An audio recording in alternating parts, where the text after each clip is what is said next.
श्री शिवाय नमस्तुभ्यम। दोस्तों, हर हर महादेव। कैसे हैं आप सब?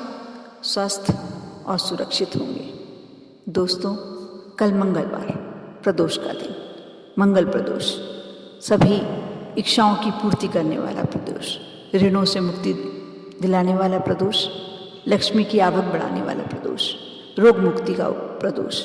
सभी इसी प्रदोष की यदि आप पूजन करते हैं, व्रत करते हैं, सारे संकट काटने वाला प्रदोष।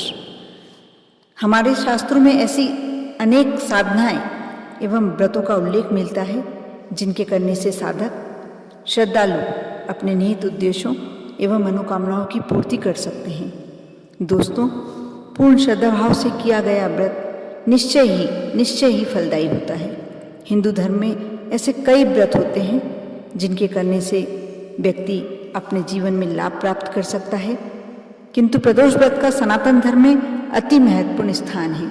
सारे व्रतों से ऊपर प्रदोष व्रत, क्योंकि भोलेनाथ का व्रत होता है ये, भोलेनाथ को प्रसन्न करने का, मनाने का व्रत होता है ये। और भोलेनाथ तो स्वयं भोलेनाथ हैं। आप श्रद्धा से, भक्ति से यदि एक लोटा जल भी चढ़ाते हैं, भगवान प्रसन्न हो जाते हैं। और प्रदोष व्रत उनको अति प्रिय होता है, भोलेनाथ को। आप यदि इस व्रत को करते हैं श्रद्धा के साथ, भक्ति के साथ, तो आपको निश्चित ही जो आपकी मनोकामना होती है पूर्ण होती है। दोस्तों, प्रदोष व्रत चंद्रमौलीश्वर भगवान शिव की प्रसन्नता और आशीर्वाद प्राप्त करने के लिए किया जाता है। भगवान शिव को आशुतोष भी कहा जाता है, जिसका आशय होता है शीघ्र प्रसन्न होकर आशीष देने वाले। प्रदोष व्रत श्रद्धा के साथ भक्ति पूर्वक करने से भगवान शिव का विशेष आपको आशीर्वाद प्राप्त होता है, कृपा प्राप्त होती है। आप श्रद्धा के साथ, भक्ति के साथ यदि प्रदोष व्रत करते हैं तो भगवान शिव आपकी हर मनोकामना पूर्ण करते हैं। प्रदोष व्रत प्रत्येक माह की त्रयोदशी तिथि होती है। सभी पंचांगों में प्रदोष व्रत की तिथि का विशेष उल्लेख दिया होता है। दिन के अनुसार प्रदोष व्रत के महत्व में और भी अधिक वृद्धि हो जाती है। जैसे सोमवार का दिन, सोमवार के दिन यदि प्रदोष व्रत होता है तो सोम प्रदोष कहलाता है। मंगलवार के दिन होने वाले प्रदोष को भौम प्रदोष के नाम से जाना जाता है। और कल जो प्रदोष पड़ रहा है वह मंगलवार को है, तो मंगल प्रदोष भौम प्रदोष के नाम से जाना जाएगा। इन दिनों में आने वाला प्रदोष विशेष लाभदायी होता है। प्रदोष वाले दिन प्रातःकाल स्नान के पश्चात भगवान शिव को षोडशोपचार पूजन करना चाहिए, अभिषेक करना चाहिए। आप श्रद्धा रख के भगवान शिव का, भोलेनाथ का अभिषेक करें। दिन में केवल फलाहार ग्रहण करें। प्रदोष काल में भगवान शिव का अभिषेक, पूजन पुनः करें और व्रत का पालन करें। आप यदि ऐसा करते हैं तो आपका प्रदोष व्रत सफल होता है। दोस्तों, प्रदोष व्रत में विशेष प्रदोष काल का बहुत महत्व होता है। प्रदोष वाले दिन, प्रदोष काल में ही भगवान शिव की पूजन संपन्न होना आवश्यक है। आप सुबह नहीं कर पाते हैं किसी कारण अभिषेक, किसी कारण पूजन, तो आप प्रदोष काल में अवश्य पूजन करें, अभिषेक करें। वह अत्यंत फलदायी होता है। शास्त्रानुसार प्रदोष काल सूर्यास्त से 2 घड़ी यानी 48 मिनट तक रहता है। पूर्व शुरू होता है, सूर्यास्त से 48 मिनट पूर्व शुरू होकर सूर्यास्त के 48 मिनट बाद तक रहता है। कुछ विद्वान मंत्रांतर से इसे सूर्यास्त से 2 घड़ी पूर्व और सूर्यास्त से 2 घड़ी पश्चात तक की भी मान्यता देते हैं, किंतु प्रामाणिक शास्त्र व व्रतादि ग्रंथों में प्रदोष काल सूर्यास्त से 2 घड़ी 48 मिनट तक ही माना गया है। आप अपनी श्रद्धा अनुसार जिस भी उससे करते हैं तो हर उसमें फलदायी होता है। दोस्तों, मंगलवार के दिन पड़ने वाले प्रदोष को भौम प्रदोष कहा जाता है और भौम प्रदोष ऋण मुक्ति के लिए किया जाता है। भौम प्रदोष का व्रत जो भी करता है वह साधक ऋण एवं आर्थिक संकटों से मुक्ति प्राप्त करता है। साथ ही लक्ष्मी की आवक बढ़ाने वाला, निरोगी काया रखने वाला, बहुत सारा आपको फलदायक होता है। दोस्तों, यदि आप प्रदोष का व्रत करने का सोच रहे हैं, मन बना रहे हैं साल भर की प्रदोष का, तो व्रतादि ग्रंथों में किसी भी व्रत को प्रारंभ करने के लिए तिथि, मास, पक्ष और मुहूर्त का उल्लेख मिलता है। शास्त्रानुसार प्रदोष व्रत किसी भी मास के शुक्ल पक्ष की त्रयोदशी से प्रारंभ किया जा सकता है, किंतु यदि श्रावण मास या कार्तिक मास से प्रदोष व्रत आप शुरू करते हैं तो ये अधिक श्रेष्ठ बताए गए हैं। प्रदोष व्रत का प्रारंभ विधिवत पूजन अर्चना एवं संकल्प लेकर करना श्रेष्ठकर रहता है। आप भी यदि व्रत शुरू करना चाह रहे हैं प्रदोष का, तो आप कल मंगलवार प्रदोष से शुरू कर सकते हैं।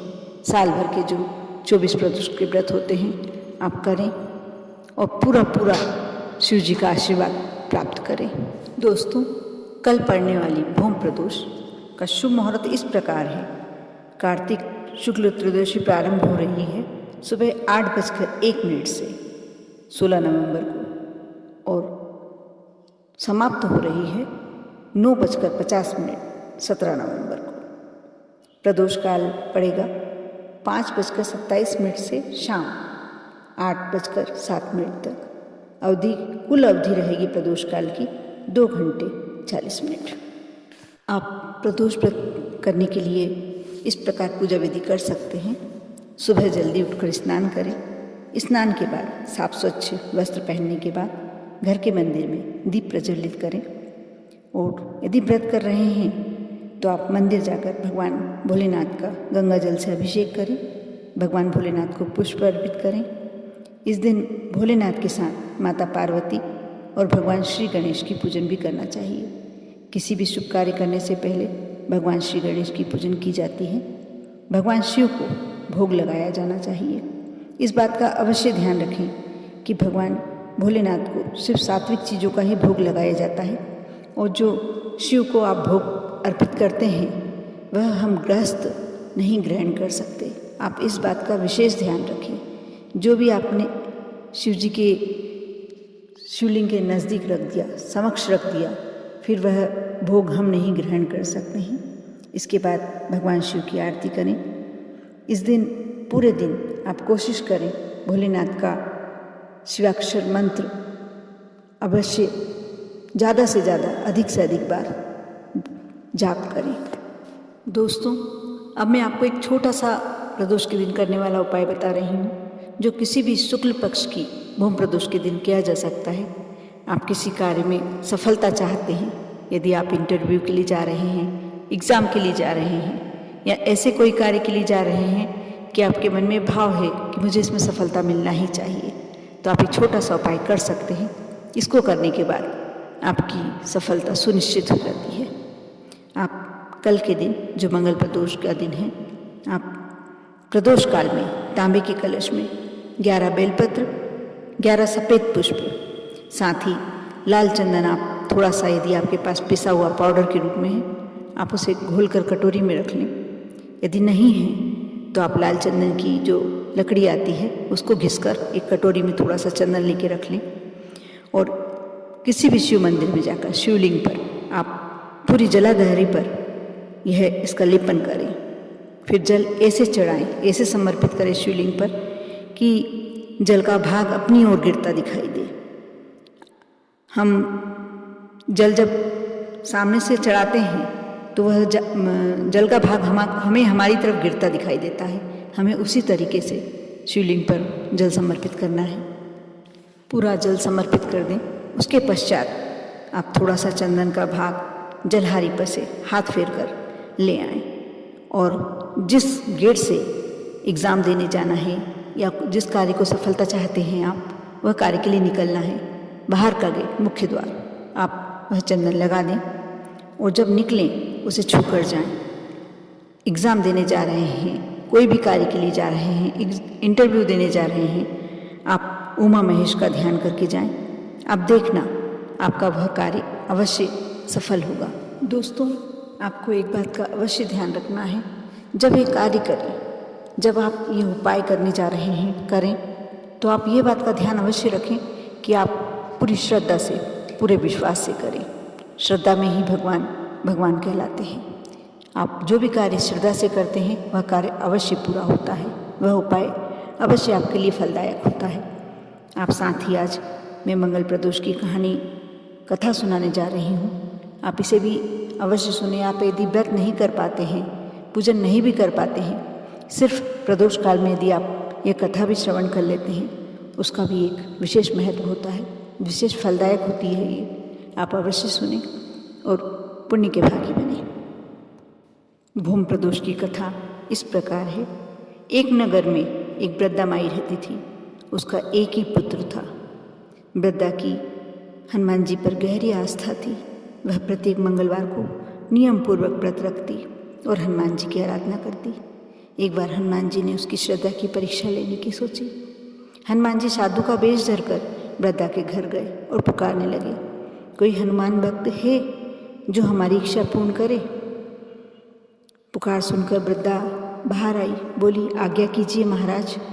हनुमान वेशधारी साधु बोलने लगे, जो साधु के वेश में हनुमान थे। उन्होंने कहा, मैं भूखा हूँ, भोजन करूँगा, तू थोड़ी जमीन लीप दे। वृद्धा दुविधा में पड़ गई। अंततः हाथ जोड़कर बोली, महाराज, लीपने और मिट्टी खोदने के लिए अतिरिक्त आप कोई दूसरी आज्ञा दे दे, मैं अवश्य पूर्ण करूँगी। साधु ने 3 बार प्रतिज्ञा कराने के बाद कहा, तू अपने बेटे को बुला, मैं उसकी पीठ पर आग जलाकर भोजन बनाऊंगा। यह सुनकर वृद्धा घबरा गई, परंतु वह प्रतिज्ञाबद्ध थी। उसने अपने पुत्र को बुलाकर साधु के सुपुत्र कर दिया। वेशधारी साधु हनुमान जी ने वृद्धा के हाथों से ही उसके पुत्र को पेट के बल लिटवाया और उसकी पीठ पर आग जलवाई। आग जलाकर दुखी मन से वृद्धा अपने घर में चली गई।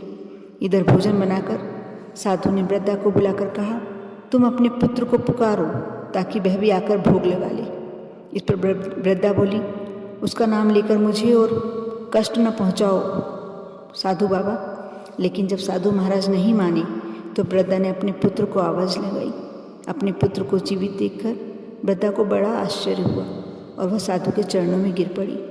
हनुमान जी अपने वास्तविक रूप में आ गए और वृद्धा की भक्ति को आदर किया, साथ ही बहुत सारा आशीर्वाद प्रदान किया। आप इस कथा का यदि विश्वास के साथ श्रवण करते हैं, आपका सब कुछ अच्छा होता है, भविष्य आपका सुखमय होता है, आपके घर में सुख समृद्धि भरपूर आती है। आप अवश्य इस कथा का श्रवण करें। इस प्रकार दोस्तों, यदि आप प्रदोष का व्रत करते हैं, पूजन करते हैं भोलेनाथ की, साथ ही इस कथा का श्रवण करते हैं, आपके सारे कार्य, सारी मनोकामनाएं पूर्ण होती है। आपको कोई भी परेशानी, कोई भी समस्या आपके जीवन में नहीं रहती। आप पर और आपके पूरे परिवार पर भोलेनाथ की कृपा बनी रहे। ओम नमः शिवाय।